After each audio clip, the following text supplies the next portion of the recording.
Bonjour. Bonjour. Bienvenue à ID4AFRICA. Good morning and welcome to ID4AFRICA 2020. 2020. Marathon of Innovation.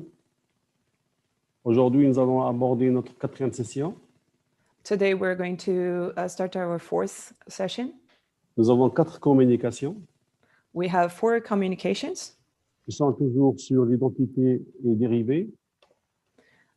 They are on the digital platforms and et l'avenir des titres d'identification sécurisés.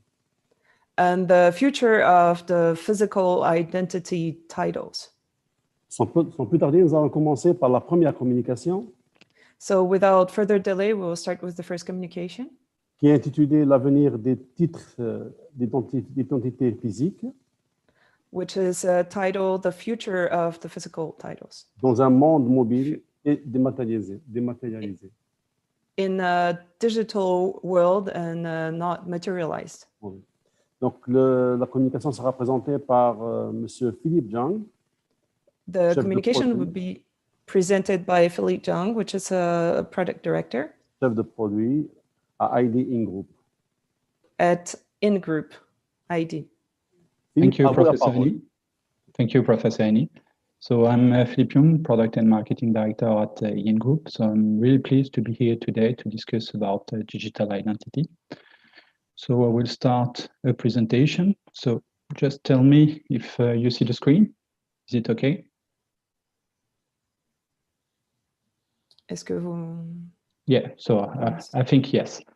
So today, more and more citizens possess an identity document that allows them to identify in the physical world. With the development of the digital world, identities tend to be used to run new needs, such as the need to access to online services or remote services.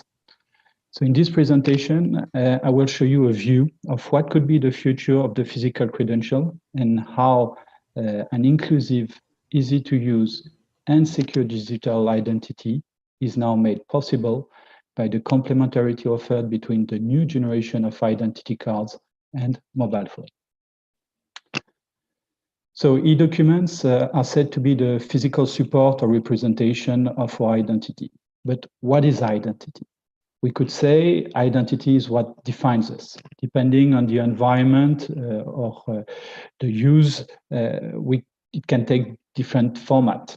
For example, we generally do have a legal identity. It is composed of the basic characteristic of an individual, such as, for example, his name, sex, place, and date of birth. It is conferred through registration by a registration authority and the emission of a certificate after the issuance of birth. So with the world digitalization, we more and more have a digital representation of our identity.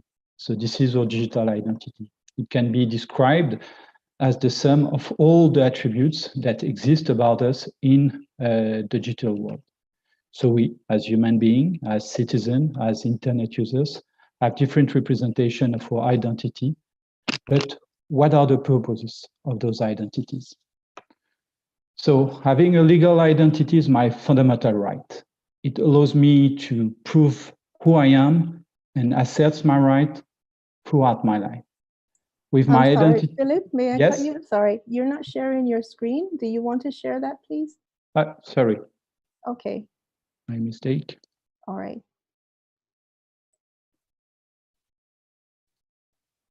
Is it okay? Can you see my screen? Yes, and please put it on full. Yeah. Presenter Sure. mode. Okay. Thank you. Thank you. So I was saying having a legal identity is my fundamental right. It allows me to prove my identity and assert my right throughout my life. So with my identity document, the physical representation of my legal identity, I can prove who I am and my citizenship wherever I am, whatever my environment. With my identity document, I can also prove my rights in any environment. I can, for example, prove my right to drive. With my identity document, I can also prove my identity and rights abroad, such as my right to travel at a border control point. In the digital world, I can use a pseudonym or many of my digital identities to authenticate on an online service. But how can I secure my sensitive informations? For example, my medical records, where I need secure authentication mean associated without any doubt to my identity. On the web, I can also attest to personal data, such as the fact that I'm over 18 years old. But what trust can I give to such data? What can I do if I must prove it? In the digital world, I can also attest to personal data which are not directly linked to my identity. They are extended attributes, such as, for example, the proof of solvability or a diploma.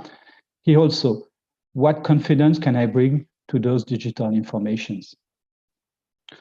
In our world, going more and more digital, the need for increasing digital transaction underlines the importance for each citizen to be able to have a legal digital identity. But who must be the warrant of my legal identity? Companies such as the GAFAs have seen an opportunity for business and sales for identity. So citizens then become the products, which raises many concerns regarding the privacy or the security of their information. This raises also concerns for the loss of prerogative for the governments. Legal identity should be a fundamental right for each citizen. So why should government pursue digital initiatives? First, because it brings benefits to the citizen. So the inclusion of a digital identity in a national scheme is an essential facilitator for the adoption of remote services by citizens. It allows an improvement of quality of service for the citizen, such as the service availability. So many citizens have experienced during the COVID lockdown a limitation of movement that have hindered their access to public services or even to their professional environment. So digital services are mostly always available. Since they have also simplified, the digital identity can also simplify the access to public services. In some countries, accessing to the physical environment of physical services, of public services can be a hassle linked to distance, time to get to the service, or even to linked to a limitation of infrastructure. So a legal digital identity will ensure the privacy and the security of the citizen information. So decentralized management of identity is the safest way for citizens to control the privacy of their data and to ensure the security. So we all have in mind the Facebook Analytica, the Cambridge Analytica event. So we could also mention the largest data breach according to the World Economic Forum Global Risk Report with the ADA project, a centralized identity management system. So beyond the quality of improvement to citizens, the deployment of digital identity associated to the digitalization of public services will allow governments to realize first cost saving, of course, versus physical administration. So digital transactions also generate cheaper than manual transaction. It will allow increase in terms of security for the administration with a limitation of identity theft. So in France, for example, the cost of fraud for the welfare system is estimated at 20 billion euros. And according to the McKinsey, the deployment of a digital identity will contribute to unlocking economic value between 3% to 13% of GDP in 2030. So digital identity will bring also benefits to private companies. So through a gain first of productivity, with, for example, a lower cost of interaction with administration. In Germany, this has the companies benefit from 50 lower costs generally when they reach their administration. And it also brings a simplified customer onboarding experience with 90% reduction cost. It will also provide a better conversion rate during the customer experience. For example, the dropout for bank account opening is between 65 to 95%. And of course, a legal digital identity will strongly improve the security for any digital transactions. So your legal digital identity should be a derived version of your legal identity. So security, inclusion, privacy, and ease of use are the key pillars for this digital identity. So security threats are always evolving. Being able to propose to citizens a legal digital identity with the highest level, such as the one embedded in your identity card, is of the utmost importance. In particular, when we need confidence in the identity for a specific transaction, such as for electronic vote or for legal signature. By using the combination of your ID card and mobile phone, you will have the most secure solution. You will be able to perform a substantial level of authentication by simply using the identity in your mobile phone. And for an eIDAS high-level authentication, the digital identity embedded in the card can be used via your smartphone to access to the service. So the solution is private by design because the citizen keeps its information either on the card, either from the mobile, and the mobile version is derived from the card. So the ID card offers the highest level of security by design, but also the most inclusive solution in terms of technology. For example, it's not necessary for a government to ask all the mobile network operators to provide the digital identity through their technology. I don't even mention the complexity to align all the mobile phone manufacturers so that the government can get access to the secure element embedded in the phones. So citizens will also benefit from the user friendliness and the simplicity brought by the smartphone. So mobile ID can be deployed as an add-on to any existing system. So in a plug-and-play way to offer your citizen digital identities, allowing either face-to-face control and also secure digital transactions. So to generate a citizen digital identity, you can start from any existing system. It could be identity cards or it could be an existing civil register.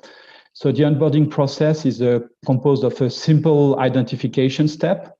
You will have first to confirm the authenticity of the document. This can be done, for example, through a certificate control embedded in the card, or if it is a travel document, through the LDS verification. And if there is no chip, you can just control the security features on the document. After that, you will confirm the identity of the bearer of the document. So this can be done through a PIN authentication or through biometrical matching versus a photo embedded in the chip of the card or versus the photo which is on the card. The citizen will then get a digital ID derived from its credential. He will be able to use it in the digital world to authenticate or perform digital transaction, or in the physical world to prove a right or to get a digital companion as a backup of its physical document. So if we zoom on the two use cases, for face-to-face control, the citizen will use its application and will generate a 2D barcode, which is timestamped and signed. So in the barcode, you will find the attribute that the citizen wants to prove. It could be, for example, just the fact that he's more than 18 years old without revealing its full identity. And then the police officer can control the 2D barcode and the information. For distant authentication, the citizen will use its mobile ID as authentication mean. On the service provider site, he will enter its ID, which could be, for example, its phone number, and he will then use either its phone for a substantial level of authentication or the phone with its card for a high level of authentication. This authentication will be associated with a PIN, which is either the PIN from the application or from the card, and then the citizen can access to the web portal. So Yen Group provides a modular and comprehensive solution for digital identity. It is composed, of course, of the mobile ID, the application, but it's also composed of the overall ecosystem. It's, of course, composed of the backend system, which will manage the life cycle of this digital identity so that you can create or you can remove your identity from your mobile. And we will provide also all the services which are used by the citizen with its digital identity, such as authentication means and signature means, allowing a full digitalization of transactions. So it integrates easily with any existing or new web portal from our customers by simply adding in the web portal code some lines to integrate with the desired services. So it's secure by design with a decentralized management of identity meeting the IDaaS requirement. It's private by design. Our solution meets the RGPD requirements. And as a decentralized management of identity, the citizen will keep at all times the control of its data. It's convenient and independent. So the solution uses the devices among citizens which are popular, such as the smartphone, the tablet, or the PC. And it's also important, it's independent from car manufacturers, from mobile phone network operators, or smartphone manufacturers. And of course, this solution can allow, because we are always saying that digital identities will simplify the access to distant services, to administration. But there's also an important aspect for the government. It's that digital identity also can provide a return on investment for the governments through the usage of the digital identity by private service providers. So I just want to conclude this presentation with one use case, which is a solution that EN Group has deployed. It will be live early next year. So the Monégasque citizen will tomorrow be able to have a new identity card using the latest security technologies. This card will allow them to physically identify and also to travel thanks to the travel functionality embedded in the card. But they will also have the possibility, if they wish, to create a digital identity either on their mobile or on their card. So this digital identity will meet the highest European security standard, such as the IDaaS or the French RGS requirements, and it's also compliant with the RGPD requirement. So they will allow the citizen to identify themselves over the internet through the highest level of securities available. So the solution offered by EN Group is also based on open technology standard, such as OpenID Connect or the OSIA interface, which allow better interoperability and scalability of the system in order to offer the Monégasque citizen a new set of services. So this solution includes, of course, the identity management platform, which manages the identity lifecycle from the enrollment to the post-issuance, either for the card or for the digital identity. It provides the physical support, the card, which embed a color photo, with black and white laser engraving on it, a digital identity, and also the trust services, so that the certificate associated to the digital identity on the card or on the mobile can be used to access a set of public and private services. So to conclude, we are proud at EN Group to have deployed such an important project for the Monégasque authorities, which will simplify the digital life of Monégasque citizens and residents. So that's it for the presentation. So if you have any questions, please feel free to ask them.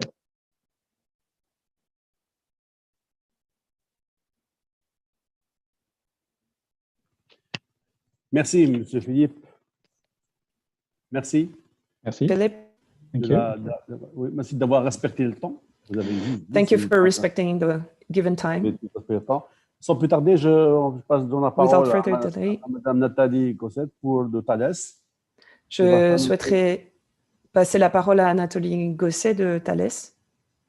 I would like to pass the the word to Nathalie Gosset from Thales. Sorry about that. qui va nous faire une présentation sur la nouvelle génération d'identités numériques. She will be presenting about the new generation of digital identities. Combler le fossé d'identitaire pour répondre aux défis de l'Afrique. To compensate the identity problems in Africa. Pour répondre aux défis d'Afrique. Et madame, vous avez 15 minutes. And ma'am, you have 15 minutes. Hello, can you hear me? Yes. Very good. Thank you, Professor. Good afternoon and good morning, everyone. I'm very happy to be with you today. Can you see my screen? Est-ce que vous... Yes. Yes, thank you. Oui. Thank you. So my name is Nathalie Gosset. I'm heading the identity document solution at Thales. I will be sharing with you today on the opportunities and challenges of deploying mobile digital identities to bridge the identity gap. So first, to be trusted, the mobile identity must be based on a strong legal foundational identity. We have heard that already. What is an opportunity is that we see in Africa in particular several initiatives pushed in particular by the World Bank towards new biometric civil registries or revamped citizen enrollment processes. Okay, let me start my video. Yes, is it better now? Apparently. So obviously these various initiatives in Africa create opportunities. They create opportunities to build right from the start, at the very beginning, at the same time, trusted digital identities. Now, one essential factor in getting these digital identities and the overall identity process endorsed by the citizen is to better understand their usage, their tangible benefits. This is what we call service-oriented digital identities. Both to use to recognize an individual, to provide him or her rights and entitlements, and also provide them access to a wide range of public and private services. So my focus today will be on these benefits and challenges of these service-oriented digital identities.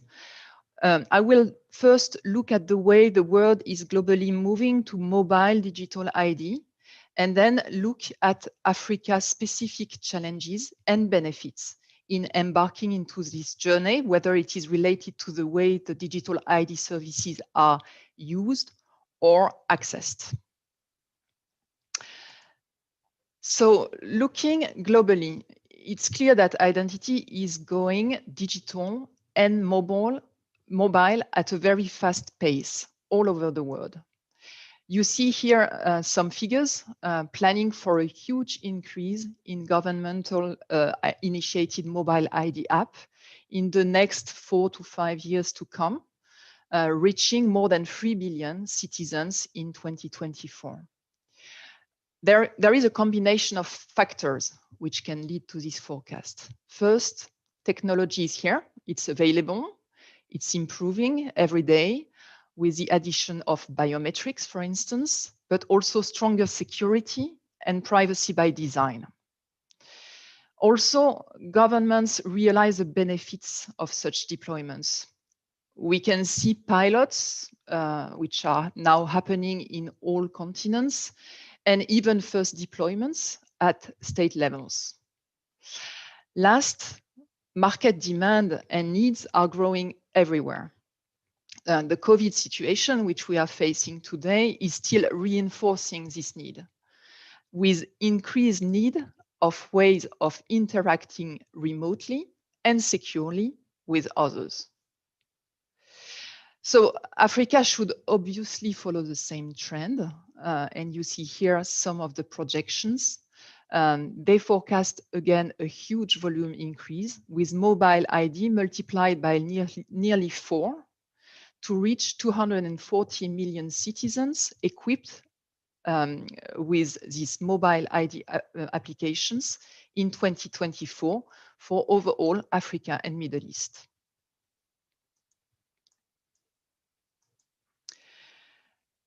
Actually, the mobile technology has already proven in the past to be a successful vector for major digital disruptions in Africa. Coming back to the M-Pesa initiative, for instance, which is a perfect example of this kind of disruption. It turned mobile phone accounts into prepaid bank accounts to enable a wide range of financial services on mobile. So what were the key success factors for this very large adoption in Africa? Well, I can see two main ones. First, bringing clear user benefits. Second, granting an easy and accessible onboarding on the other hand. Of course, there are other examples of successful mobile solutions. You see here, for instance, the area of health services. Now, the world is moving to smartphone revolution. So it's fair to say that smartphone penetration in Africa is still a bit lower than in the other regions of the world, but Africa is definitely catching up on that. Projections plan for a 65% smartphone penetration all over the continent in 2025. And then smartphones are creating new opportunities for Africa to leapfrog to the latest and most advanced identification technologies. This will open the door to an array of new services and use cases, among which we believe a wallet of identity documents. Now, looking at the ways mobile ID would be used, especially in Africa, we have identified three main categories of challenges to be addressed. The first one is the what for. What will I do with my digital identity? Am I supposed to use it only to access online services, or can I use it also in face-to-face interactions? One thing is sure, these services should be accessible to everyone having an identity. The figure you see here at the top right bottom of at the top right of the slide is coming from McKinsey. It estimates that out of the people having an identity today, more than half of them do not have an identity which could be used on digital channels. There is a strong need for a next generation mobile ID to be available to all. The second challenge, second line, is the where. Where can I use my digital identity? Again, we want the digital identity to be as universal as possible. What is needed is a digital ID solutions which can work anywhere, anytime, even without network connection. The third challenge, last line, is related to the how. How can I access the service?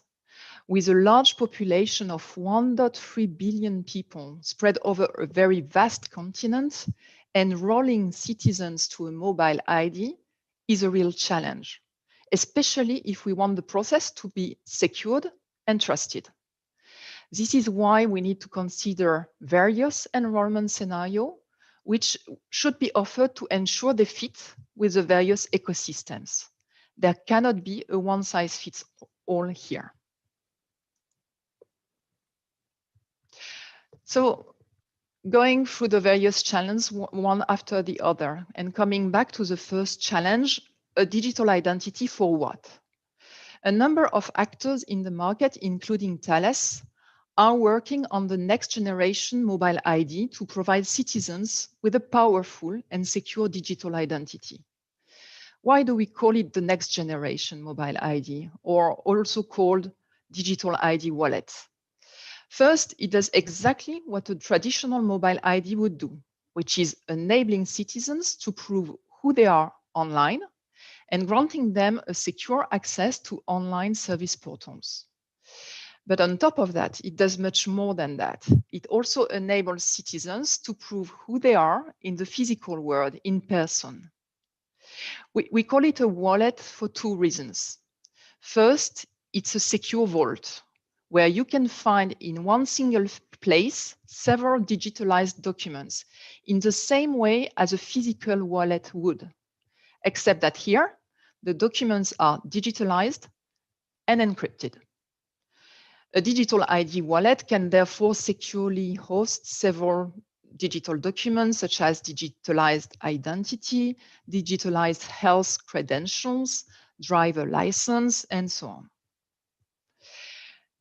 Also, it offers a wallet of ID-related services available on tap by the citizens, typically to prove their identity, their age, their entitlement to drive, to vote, to benefit from healthcare, or any other social services.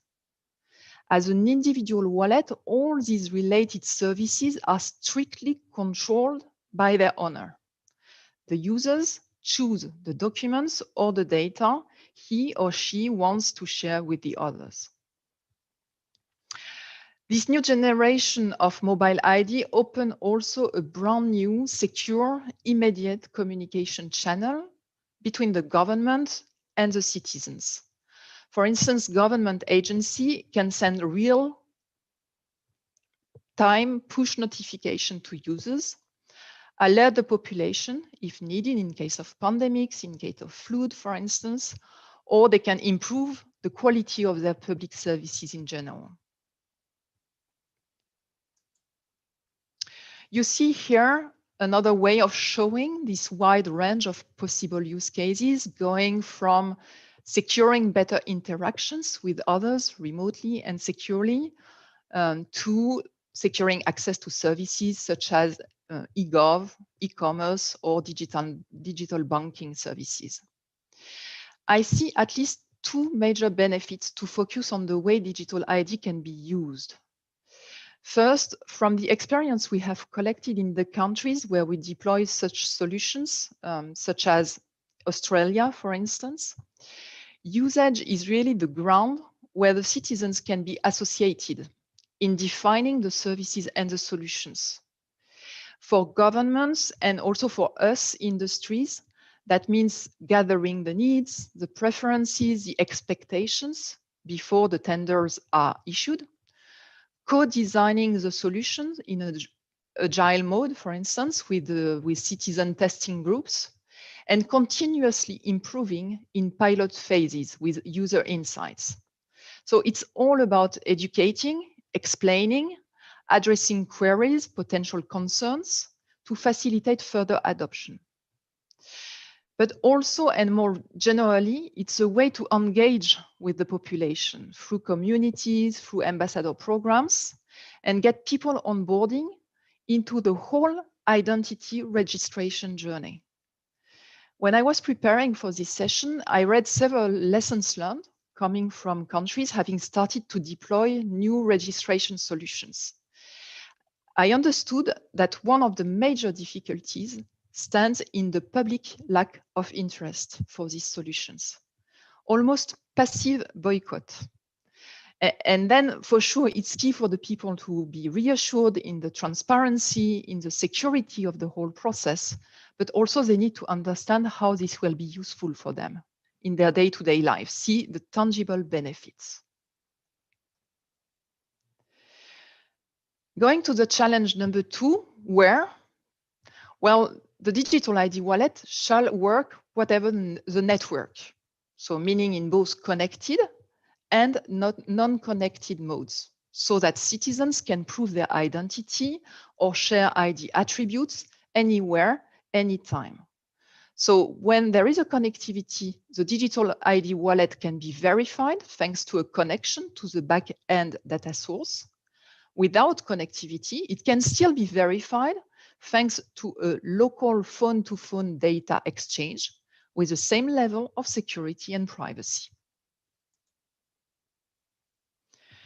Challenge number 3 covers a key topic: how to set up the various scenarios to onboard the users and turn a smartphone into a trusted mobile identity. Again, the challenge is to make sure the service can be accessible to all, whether they are living in remote areas or cities, and overcoming the various barriers for registration. Technology allows for several possibilities to coexist. First, registration can be done face-to-face. It can be at the registration authority desk. It can be also through third parties, typically leveraging local entities such as banks or mobile network operators who can then manage the citizen onboarding on behalf of the government authorities. Or this registration can be done remotely. And again, here there are different scenarios that can be applied depending on the ecosystem in place. One, more and more African countries are moving now to biometric civil registries. In those countries, end user can create their mobile ID simply by downloading the app, entering their unique ID number, and then take a selfie for a biometric match on server, with a server. Another way Vous to avez offer... 1 minute pour conclure. Oui. Another Please. way to... Yes. 1 minute pour conclure. I go faster. Okay. Another way to offer remote onboarding is to leverage on electronic documents. And this is, for instance, the case with the ECOWAS countries, which has used to adopt electronic ID cards, both contactless and ICAO compliant. So to conclude, benefits of digital ID programs are indisputable for both citizens to secure this universal access to social services, health, education, banking services, and for governments, giving them a way to better manage their population. There are many challenges, but also many opportunities to leverage mobile digital ID in Africa. With the World Bank pushing for delivery of an ID for all a priority, funding digital ID programs, with the technology which is available, and with the smartphone penetration, which we have seen. So what will be essential to succeed with such programs is to ensure that... Merci beaucoup, madame. Okay. Je dois vous interrompre. Vous avez déjà dépassé de 2 minutes. All right. Thanks a lot, ma'am. Sorry, you have no problem. Over 2 minutes. Merci, madame Nathalie Gauzet, de votre communication qui est très intéressante. For your communication, which is very interesting. Ce que vous dites est très intéressant. Et je sais très bien que l'expérience de Thales et de Gemalto en Afrique est très important. It is true that the experience of Gemalto in Africa is very important. Donc, I hope that you will continue what you have been doing. I am passing on. Donc, Archan, je ne sais pas pour envoyer la lettre. So, passing on. I think we will have the sweep letter now. Madame Chad. The 6th sweep letter of the day is C. La 6e lettre sweep du jour est le C. The 6th sweep letter of the day is C. La 6e lettre sweep du jour est le C. Merci. Sans plus tarder, je donne la parole au 3e communicant. Thank you. Without further delay, I'm passing on the words to the 3rd speaker. Responsable international des ventes. International Sales Manager. OESD. Le titre, c'est le pouvoir aux personnes. Les solutions the title is Power to the People. Les solutions identitaires. Autosouveraines peuvent-elles tenir leurs promesses de responsabiliser les citoyens? Can self-sovereign identity solutions keep their promise of empowering citizens? Monsieur France, vous avez 15 minutes. À vous la parole. Mr. France, you have 15 minutes to you now. Thank you very much. This is Franz Brodl from the Austrian State Printing House. I hope you can hear me.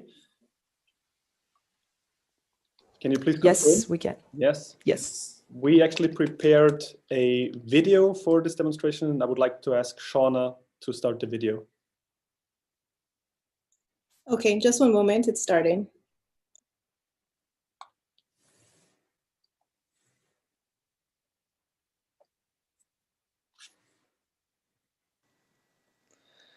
Welcome, everybody.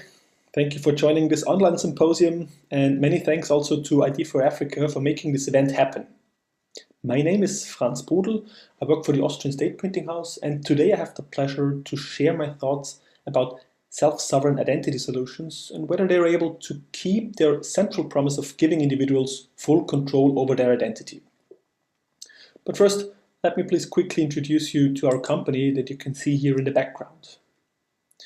With a history of a bit more than 215 years, the Austrian State Printing House is definitely a very experienced player in the identity management sector.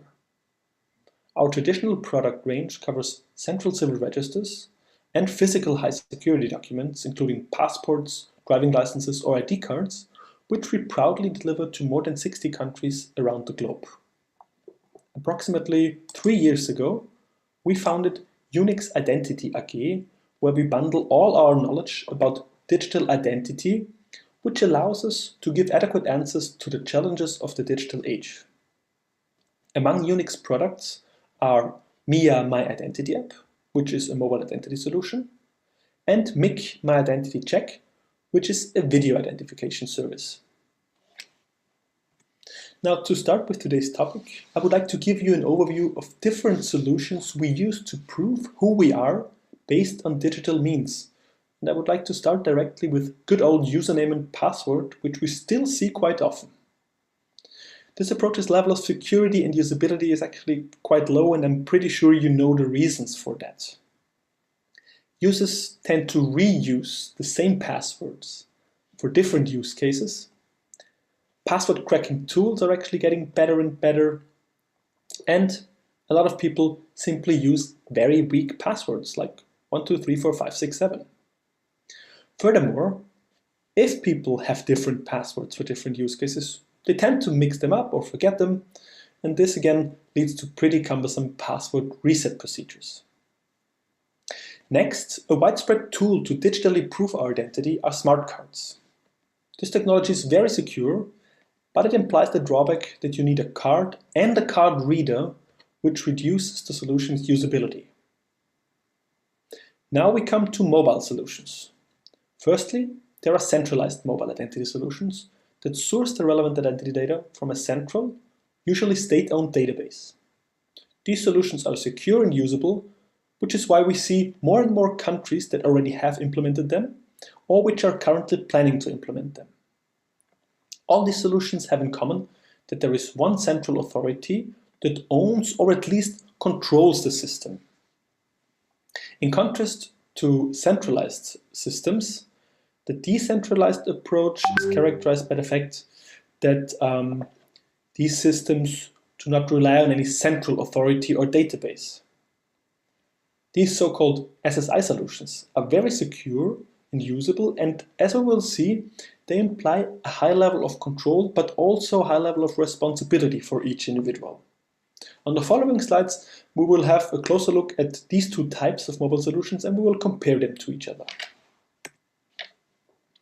Here we see a simple architecture of a centralized mobile solution. Citizens can use a mobile device to provide their identity to verifiers in the physical world, like for example, police officers, to notary publics, or to doctors.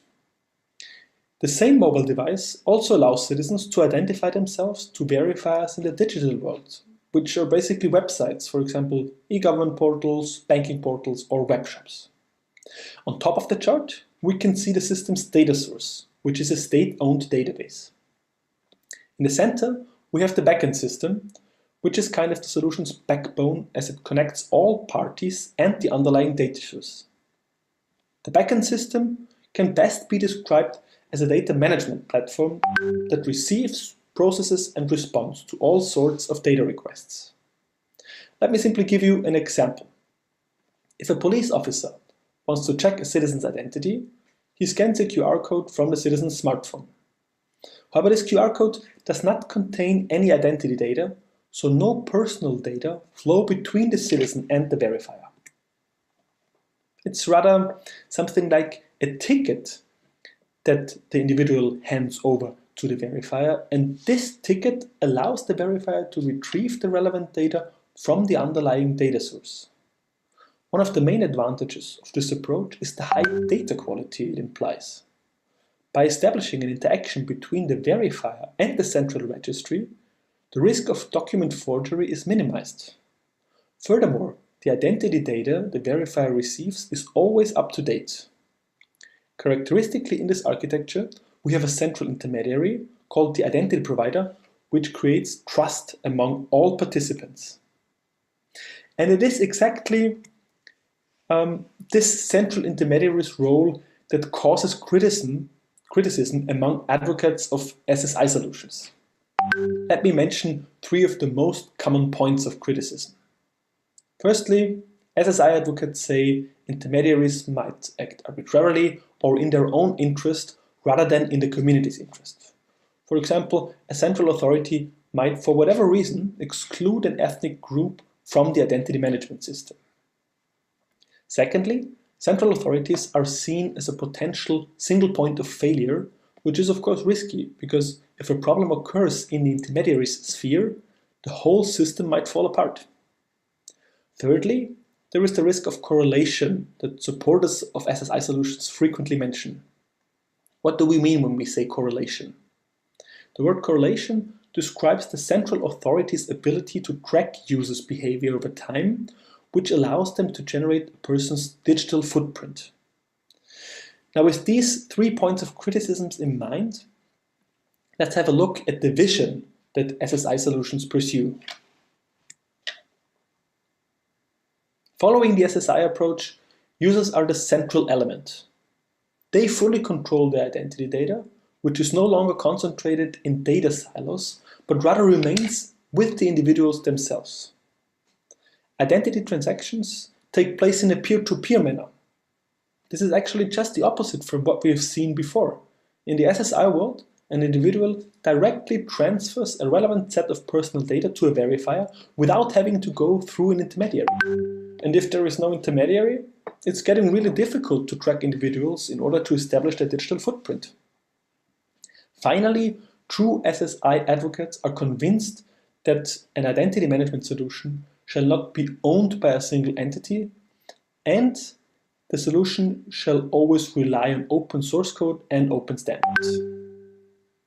Before I come to the explanation of how an SSI system works, it's necessary to introduce the central building block of self-sovereign identity, and this is the so-called DID, or the decentralized identifier.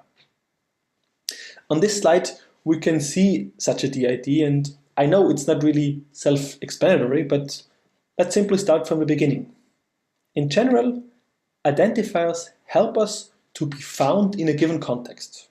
Telephone numbers or domain names are good examples of identifiers. DIDs are decentralized identifiers. They also help the individual to be found, but in contrast to telephone numbers or domain names, they are not issued or administered by a central authority.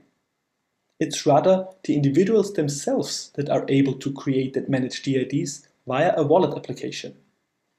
Every DID is accompanied by a DID document which contains important information like a public key that corresponds to a specific DID and so-called service endpoints which are necessary to start a communication or an interaction with the respective individual. Now let's have a look at the architecture of a typical SSI solution. Characteristically, individuals, or holders as they are called in the SSI world, are in the solution center. For instance, I could be a holder in such an SSI solution, which is why I will simply put myself into the center of this chart. My identity, or the holder's identity in such a solution, is always the sum of claims and credentials that this individual holds. Let me quickly explain to you with some examples what I mean when I say claims. A typical example would be the individual was born in 1985, or the individual is allowed to drive a car class B, but also something more personal like the individual likes pizza is a good example for a claim, and all those claims make up the individual's identity. The tool to hold all these claims is a wallet application that runs on a mobile device. This wallet, which is also called the client, not only holds my claims and credentials, but I also use it to create and manage my DIDs. Holders get their claims and credentials from issuers that you see on the left side of this chart. Issuers digitally sign every claim with their private key. The question is now, who can be an issuer? In theory, public institutions as well as private institutions, and even the individuals themselves can issue credentials. Again, I would like to give you some practical examples. The Ministry of Transport could issue the claim the individual is allowed to drive a car. A bank could issue the claim the individual is very creditworthy. And I could issue a so-called self-asserted claim, for example, my name is Franz.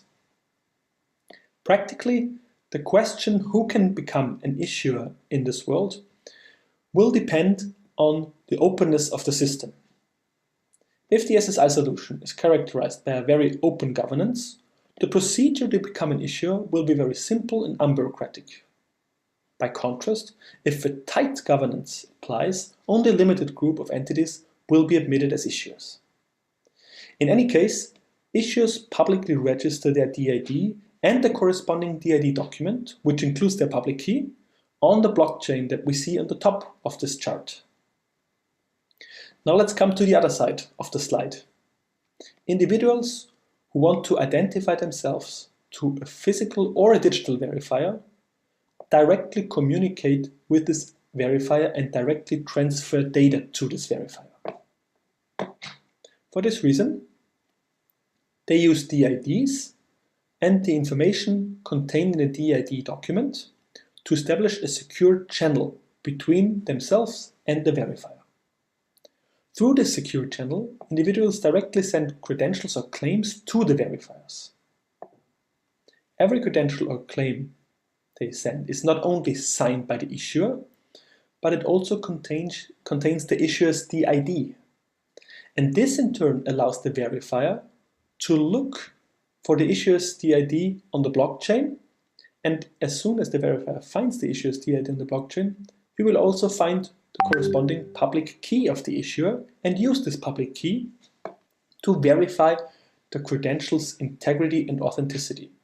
So, me as a holder, I receive a claim from an issuer, which is signed by the issuer.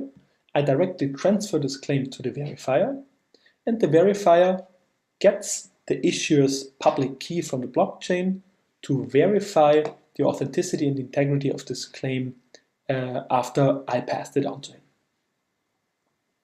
During this whole verification procedure, individuals have full control over their identity data. There is no intermediary involved, and therefore no digital footprint can be established. The main question now is, does this turn SSI solutions into a silver bullet?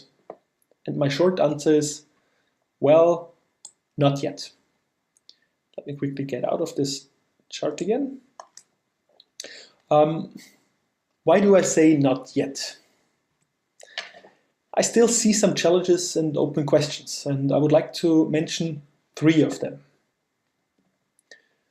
We have seen that possibly a wide range of entities can become issuers of identity claims.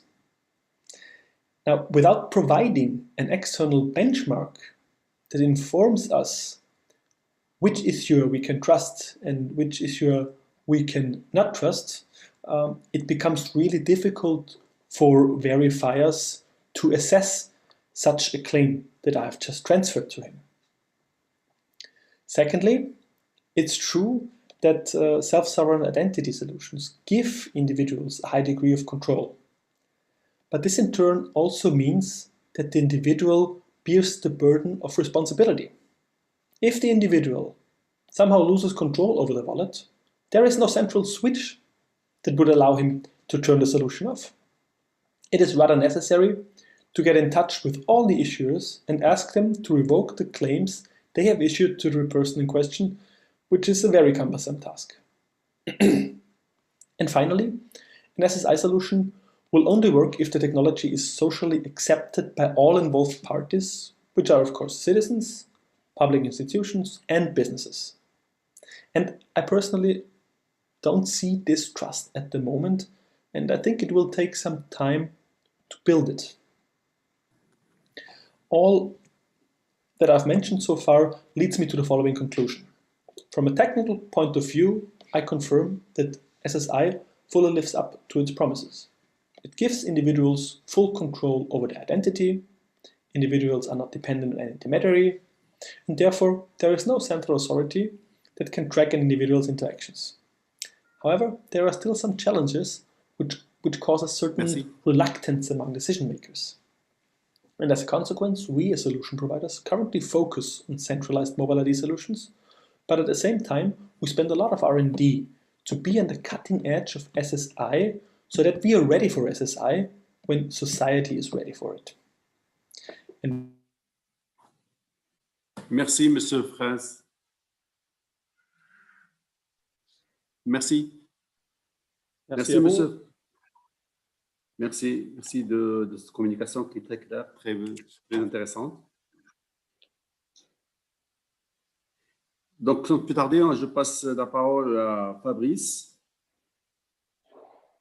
expert digital service au niveau de HID, accompagné de Monsieur d'Ospel, qui vont nous présenter. He's an expert in digital service at HID Global. Yeah. Qui est accompagné de Monsieur Will Ospel. And he's also with Mr. Will Ospel. Qui est la considération pour une application mobile bénéfique pour identité. And he will be sharing about considerations for a valuable mobile app for identity. Vous avez 15 minutes, à vous la parole. Merci. So you have 15 minutes for you now. Thank you, Professor Annie. So let me share my screen and start the presentation. So what we wanted to do, Will and I have many years in experience on smart card solutions, but also on my side, at least 15 years on mobile security solutions and 5 years specifically on mobile ID. And the idea was in that presentation to share some of our expertise on what to do and what not to do to make sure the mobile identity app is valuable and brings value to the citizens. So at start, we wanted to look at the rules for a mobile app. They are quite simple, specifically in the case of mobile ID, where you always have an alternative, which is a physical document. And so as such, it's very simple here. It's either the app brings value, more value, or at least as much value as a physical document, or if it's not the case, then the app is not installed, uninstalled, or at least not reinstalled on the next mobile device. And that also applies, I would say, if the application is not used that often. And so with that in mind, the main question is really what makes an app? And that's what we're going to see in the next few slides. So for increasing the value and creating value of the app, there are basically different aspects that you can look into. So it could be from innovation, from user experience, from use cases, from acceptance. And all of that basically combined together will result in a good app or bad app, depending on the kind of application and the kind of use cases we're talking about. So here, for example, one aspect is to look at use cases compared to usage. So if you take the case of, for example, a physical ID document, like or digital ID document compared to an identifier, that's more for login and these kind of things. There are many use cases where this ID document can be used. It can be used in the physical world, it can be used online when you need to present your identity. So you have many use cases, but on the other hand, the usage recurrence is not necessarily strong. I mean, you're not going to present your document every time you try to access a website or every time you try to access a service. It's only on specific cases that you need these documents to be presented or attributes from this identity to be verified. And so in that sense, when you start looking at usage compared to use cases, you also need to take in account things like how you protect the information. So for example, if ID document is not used that often, you don't necessarily want to have a PIN code that people may not remember, but you may rather use, for example, biometrics or things that are much easier to confirm the person or provide access control to that document and without the need to remember secrets that's not being used. Another aspect is acceptance. And here there are many parameters to look into. So first, of course, one side is where can this be used? So it's really the verification side of it. And here, when we're talking about mobile identity, the verification has to be electronic, right? You cannot trust what shows on screen.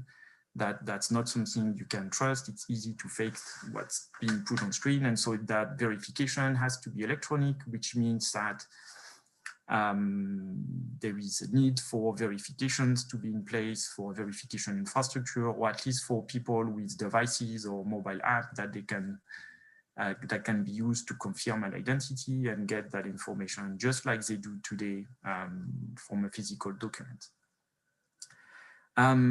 So that's one side, that's a very important side, because if you cannot use that document, then it goes back to losing value for the app and the app being uninstalled or not being used anymore.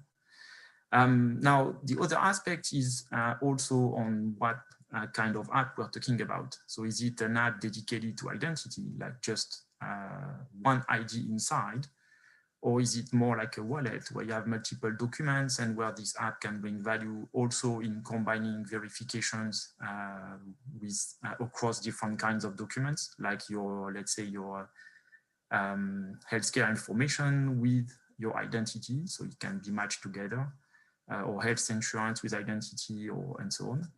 Or is it identity as one of the features of the app, where the app, for example, provide access to government services, and identity is one element inside that can be used to confirm access to these services, but also to present that identity document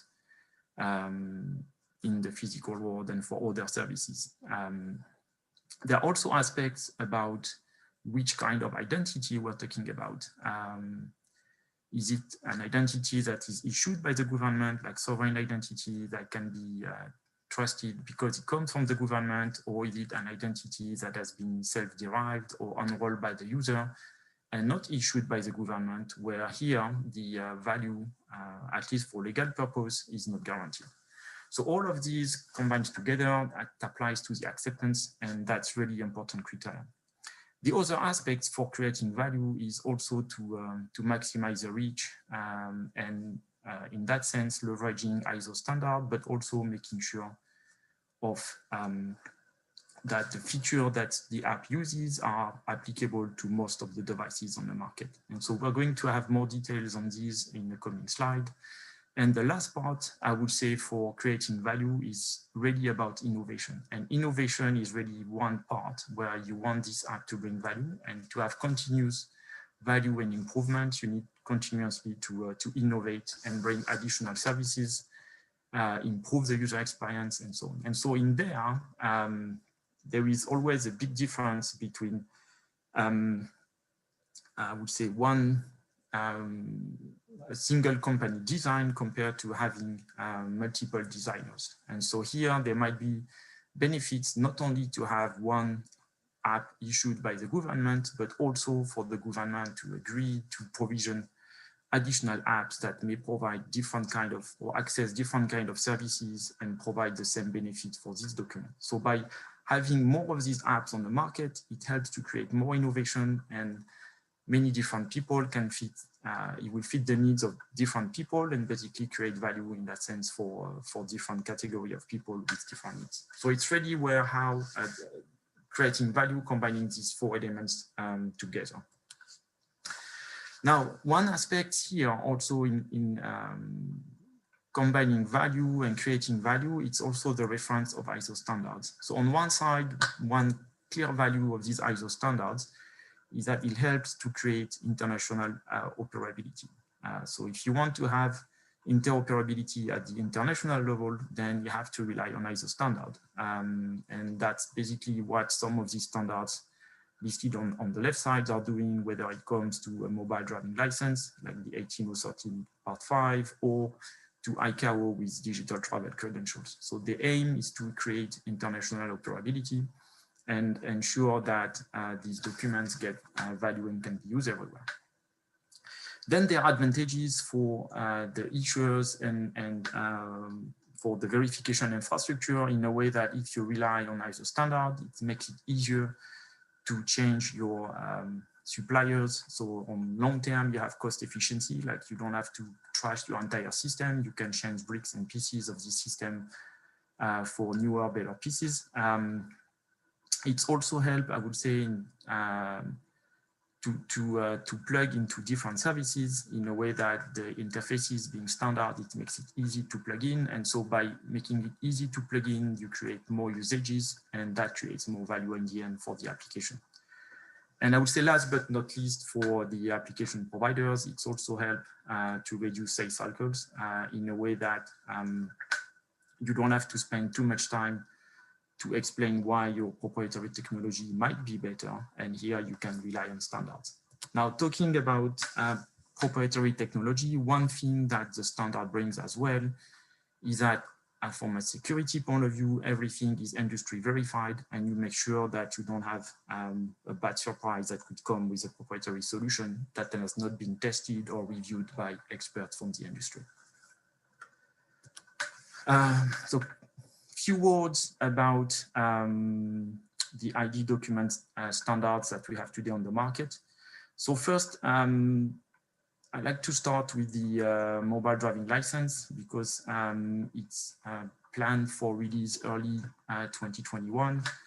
And what's interesting in there is that not only it's for mobile driving license, but also what's inside the standard is wallet ready in the way that it's already designed to support multiple kind of documents. And it's that sense is also independent from the type of documents. So in a way that the technology, protocol, and data model can apply to a driving license, of course, but then you can also use that same data model to manage many other kind of information like health insurance, like a car registration, but also like university degrees and different information like this that could be populated in that wallet, verified together along with your identity and so on.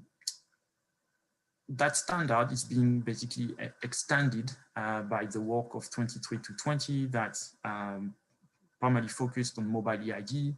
And in there, what's being added is additional ways to interface and present the document, like, for example, to engage for a verification over the internet, which is quite important nowadays, but also to provide different techniques to facilitate the verification in different scenarios where it's not that easy for an user to engage directly with the verifier, and it's easier for the verifier to engage with the end user.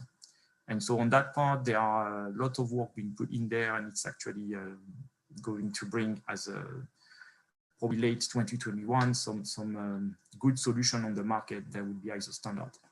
The last one, which is also quite interesting, is all that's being driven by ICAO with digital travel credentials. And here, what they've started for now is to provide standard for the format of the documents. So how can you share your passport information online or as a file or as a document?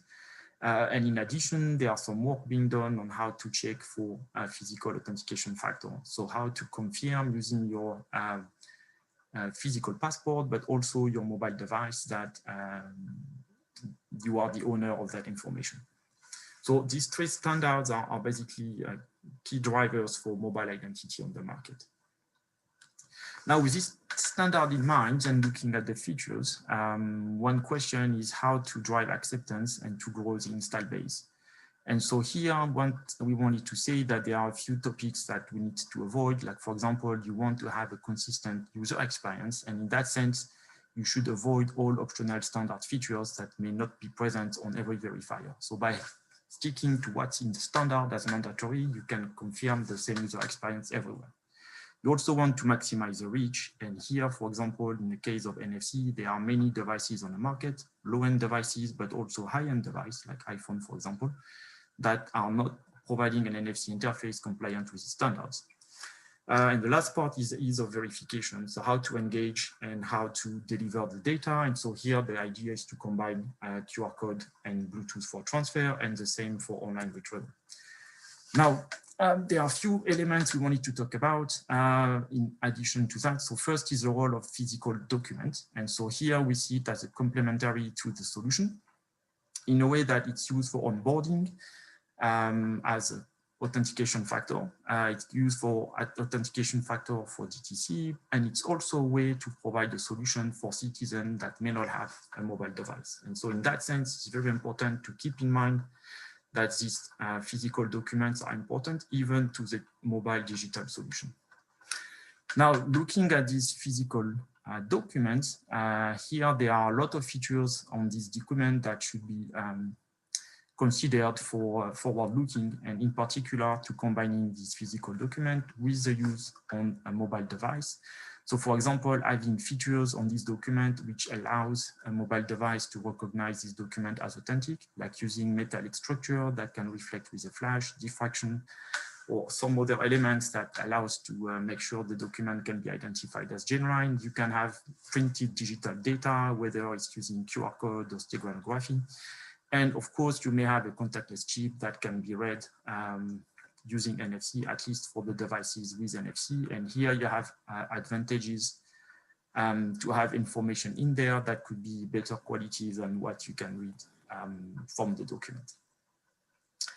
And with this, unless we'll add something.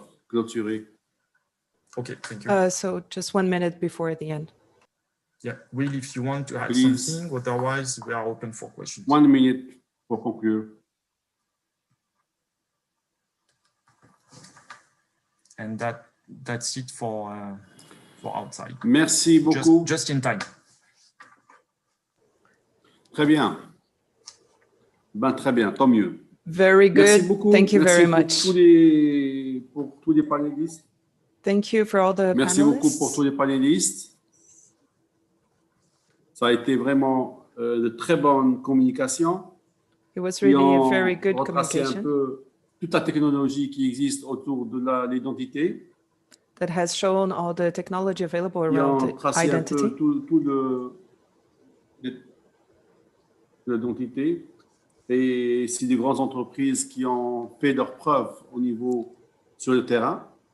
Those are very big companies that have proven efficiency Donc, sans on plus the tarder, field. So without further delay, avant de commencer les discussions, donne la parole à Chana pour la lettre suivante.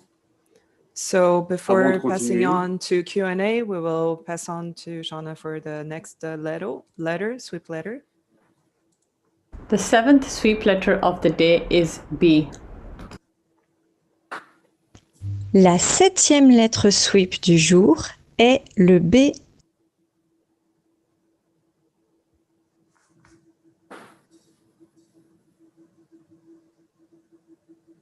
Thank you, Professor Henny. Thank you. Finished. Merci. Donc, pour les questions, il y a une question déjà. So for the question, there's already one question. Comment baptisez-vous les bases d'un identifiant mobile de confiance. How do you build the basis of a trusted ID identifier? So maybe Ça, c'est une première question. How do you build the foundations of a trusted mobile ID? This is the first question. yeah. Do you want answers now, or do you want to go through all the questions? Est-ce que vous voulez la réponse maintenant? Maintenant, oui. Please, yes, please. Okay. So I guess it was covered in one of the presentations, but one aspect here for it's the trust of the issuer. So the issuer basically signed the document that's common to all the solutions. And if that signature can be authenticated and is coming from a trusted party, then the identity information can be trusted. So it's really the foundation of the trust for the identity system.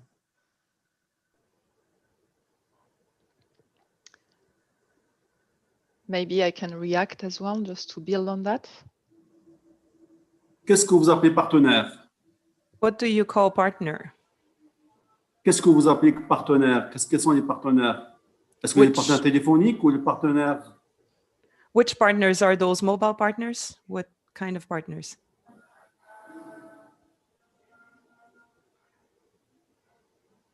Partners or parties? Oui. I don't know if... Oh, maybe, est-ce que c'est des partenaires ou c'est des parties prenantes?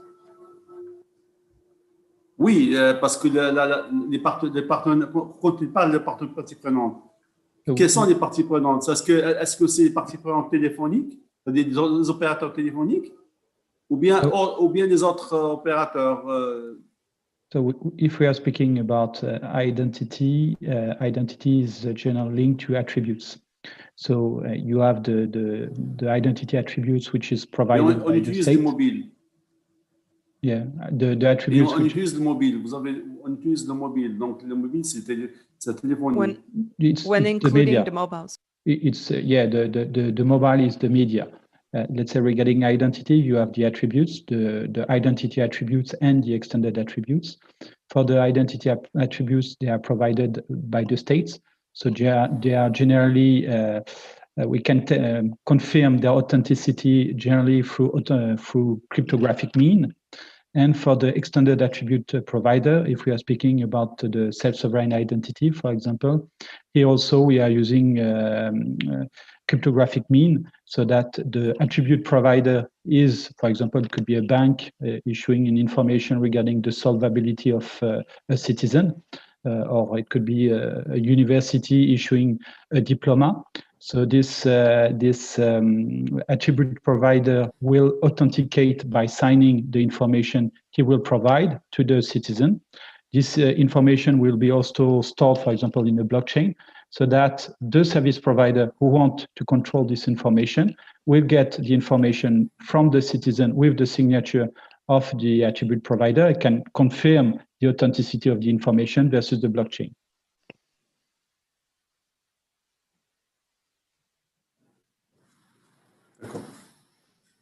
Merci. Maintenant, pour la deuxième question. Thank you. So Puisqu'un portefeuille peut héberger plusieurs documents, yes. À qui appartiennent les informations d'identification? Since a wallet can host multiple documents, who owns the credentials? Maybe I can take this one.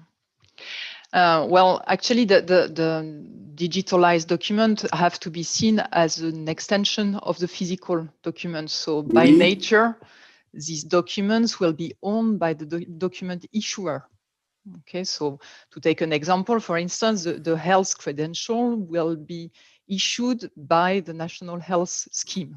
So this will be the owner, the ultimate owner of the document as for the physical document.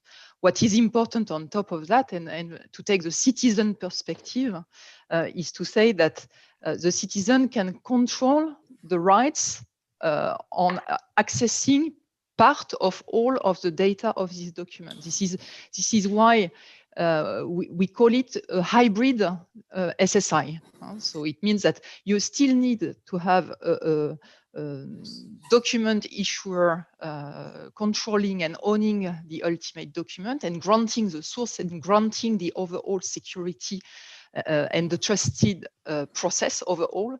But at the end of the day, the citizen keeps the control, is empowered to choose the data he wants to share with the others.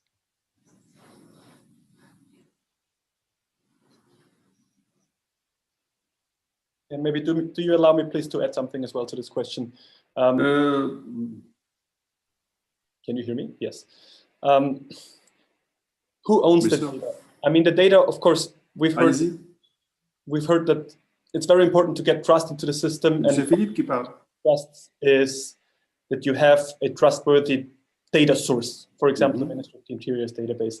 So you could say they own the data, but actually, once they have handed over the data to the citizen, it's the citizen who owns the data. And the citizen is the only person who controls how this data is handled. So I wouldn't really agree when we say a central entity still controls my data and can determine what I'm doing with the data. That's exactly the difference between the centralized and the decentralized solution. Yeah, I do agree. Let's say you could have two visions of auto identity, a centralized version, for example, where you create a biometric database, for example, and you match between versus this database to authenticate a citizen. And you would have a more decentralized vision where the citizen will keep ownership of its identity, for example, its root identity, which could be its identity card, and he will derive from his root identity the information he wants on its mobile ID. So he keeps fully the control of those information. And when he wants to interact, for example, physically interact to prove that he is more than 18 years old, he will select the information he wants to disclose. For example, you can just select the information that he is more than 80 years old without providing the information. So he has really the full control on its identity data. Maybe just to add to that, the owner is basically on one side the citizen, but the owner of the life cycle of the document remains the issuer. So the issuer decides when that document is revoked and if it's no longer valid. So you have a sharing based on roles, like the citizen owns that document present in different locations. But when the issuer sees or has to revoke that document, that's not coming necessarily from the user. That's still the issuer that has that control. Yeah, I guess it is exactly why we are talking about hybrid, because you have this duality. We want the user to control the data, but still want to grant the validity and the trusted process overall.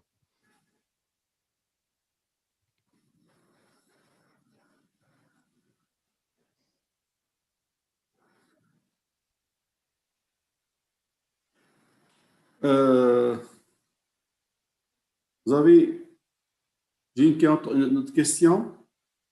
Bon, so if you have time for another question. Une identification vérifiable, native, numérique et cryptographiquement sécurisée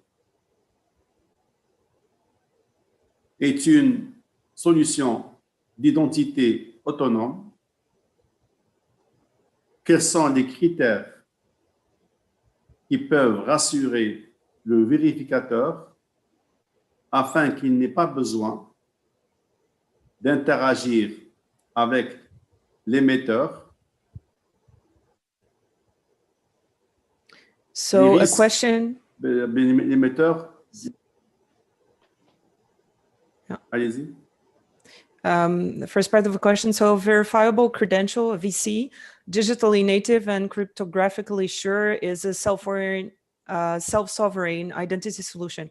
What are the criteria that can reassure the verifier so that he does not need to interact with the issuer of the VC?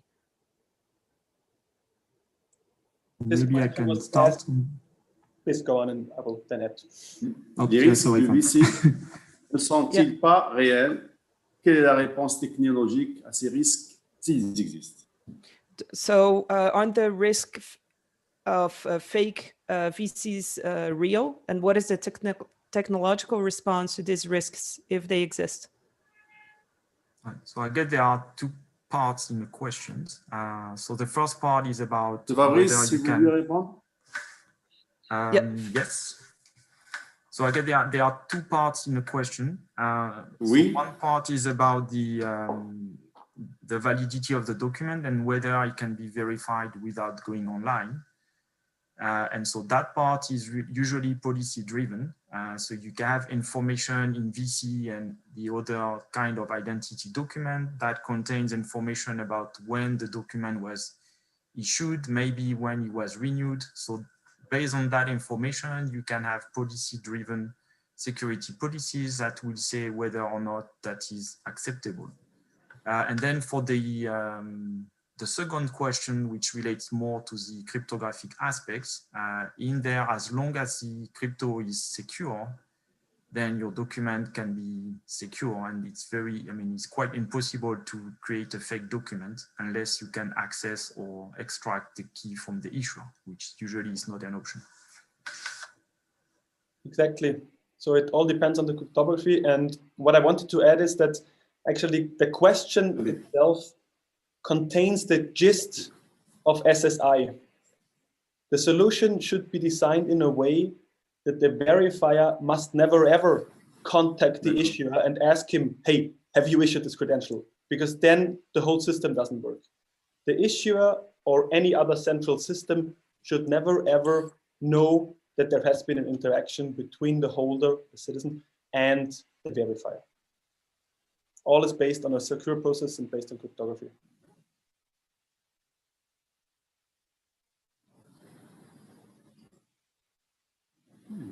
Alors, une autre question. Comment vous assurez-vous que je ne suis pas en train d'utiliser le téléphone de mon ami pour prouver que j'ai plus de 18 ans? How do you ensure that I am not using the mobile phone of a friend to prove that I'm more than 18? This is another question.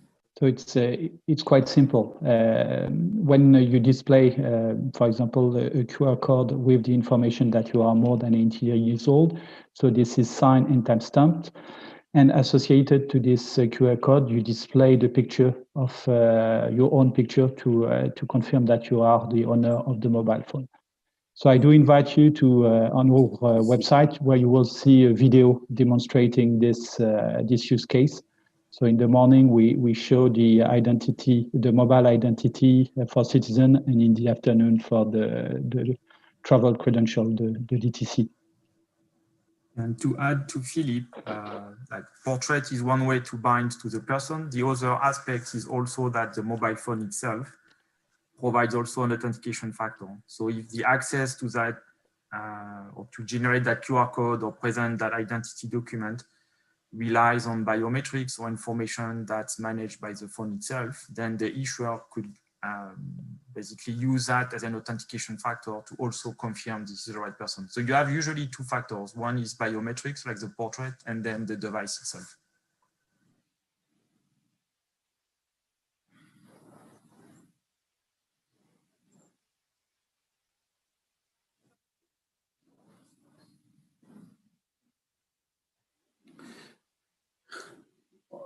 Donc là, je reçois toujours des questions. Alors, il y a une question à M. Franz. There's another question from France. Vous avez dit que la société n'est pas prête pour SSI. You said that society isn't ready for Mais SSI. Diriez-vous que SSI est l'avenir de l'identité numérique personnelle? But could you say that the SSI is the future of personal digital ID? Because it would provide... Car il fournira toutes les exigences fonctionnelles de DID sans les risques de sécurité. Because it will provide all the features of the DID without the security risks.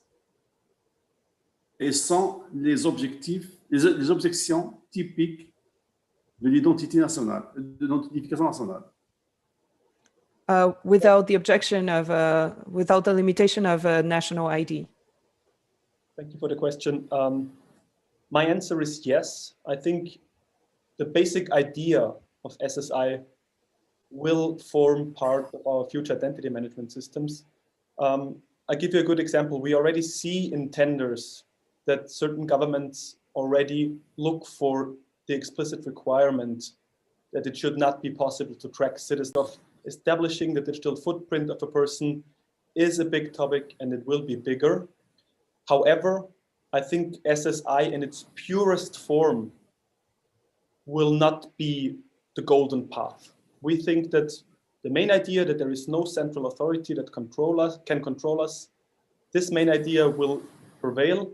However, it will be a kind of a hybrid model where you have a very strong governance structure that clearly says who can be an issuer and who can't. And this in turn instills a high level of trust into the system. Yeah. At least from a legal point of view, it requires sovereign identity. So just on that part, and that legal aspects usually managed from a central authority. So yes, that's where you have limitations. That still comes from a sovereign authority. The Ministry of Transport hands over. Merci. Il y a une question pour monsieur. Oui, allez-y. I think you're a little bit. I said that the identity credential still stems from a trustworthy issuer. That's what I meant when I said we need a tight government for the system.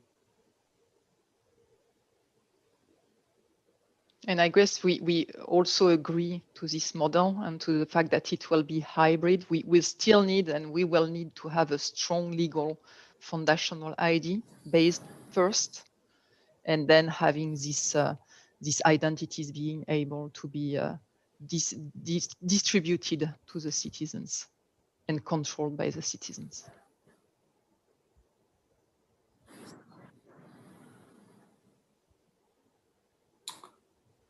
OK. Donc, j'ai encore une question à monsieur Philippe. So one more question for Philippe. Yes. Mais si une fausse application est créée avec ma photo, mais un QR code volé, je pourrais toujours me faire passer pour quelqu'un d'autre. No. So let me just translate the question, please. Sorry. So if an app is a fake app is created with my photo, but a fake QR code, can I still verify my identity? No, it won't be possible because, of course, the authenticity of the information is confirmed by cryptographic mean. So this means we cannot modify it. And when you generate the information, it is timestamped for a very limited of time, duration of time. So this means that the person who wants to make a fake will have a few seconds or to be able to use it. So in real life, when we want to make a face-to-face control, that's not possible.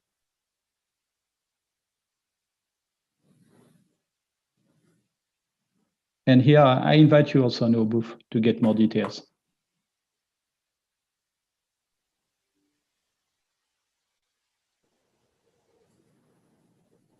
And I will add maybe from a ISO standard point of view, in this solution, the QR code is used to engage, but the portrait comes as part of what is signed in the document.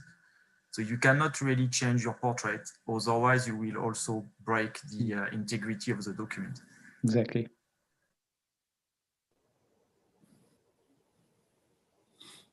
Ça dépend de comment le document, de quel il est fait, comment il est fait. So it depends on how the document is made and built. So yes. If you are looking at the ISO standards, like for mobile driving license, mobile ID, DTC, all of these documents comes with passive authentication. So it's signed by the issuer, and all of the attributes, including portraits, is signed together. Exactly. So if we are looking at this kind of architecture, and same for a verifiable claim, right? You can have in the verifiable claim, part of the claims could be your portrait. So if that same information is signed by the issuer, you cannot switch one attribute for another one. That's going to fail the cryptographic verification.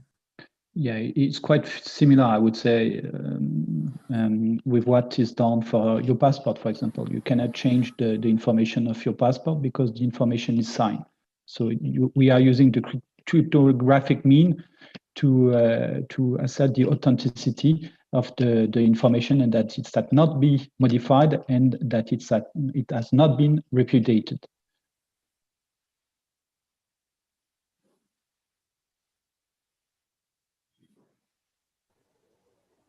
Mais oui, mais donc nous avons toujours, on doit toujours avoir les émetteurs d'informations doivent toujours être fiables. So the issuers of the information always have to be reliable. Yes, the information are signed by the authority so that you can have trust in them. It's really similar to your passport, I would say. In your passport, you have data which are signed by the authority so that you can trust them.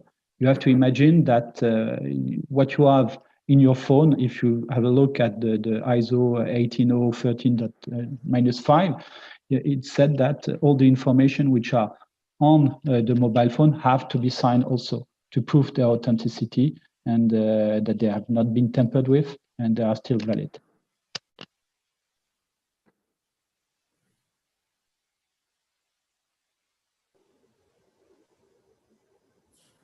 Très bien. Je pense que j'ai fait le tour de la question, les questions qui ont été posées. Very good. I have answered all the questions that have been asked in the chat. Il y avait plusieurs questions. Moi, ce qui me reste à dire, c'est que je vous remercie beaucoup. So what's left to say that thank you very much for everyone who has spoken. Les communications ont été de très haut niveau. Communications were a very high end. Et ils seront très bénéfiques pour ceux qui ont suivi cette session. And they will be very beneficial for everyone who has followed this session for the development. Pour le développement de l'identité digitale en Afrique. For the development of the digital identity in Africa. Et merci beaucoup. S'il y a pas d'intervention, je dois m'arrêter là. Encore une fois, merci pour tous les orateurs. Merci pour les traducteurs. Thank you, beaucoup. Speakers and translators. Thank you, everyone. Et encore une fois, merci et à une prochaine. See you next time. Permettez-moi aussi de remercier le président Atik. I would also like to thank President Atik and all his team. Thank you very much, Dr. Hen. Thank you very much. Thank you very much. Thank you very much, Professor Henny. Thank you. And can I invite, thank all of our speakers, and can I invite everybody, all the delegates, to move to the Innovation World Tour 4.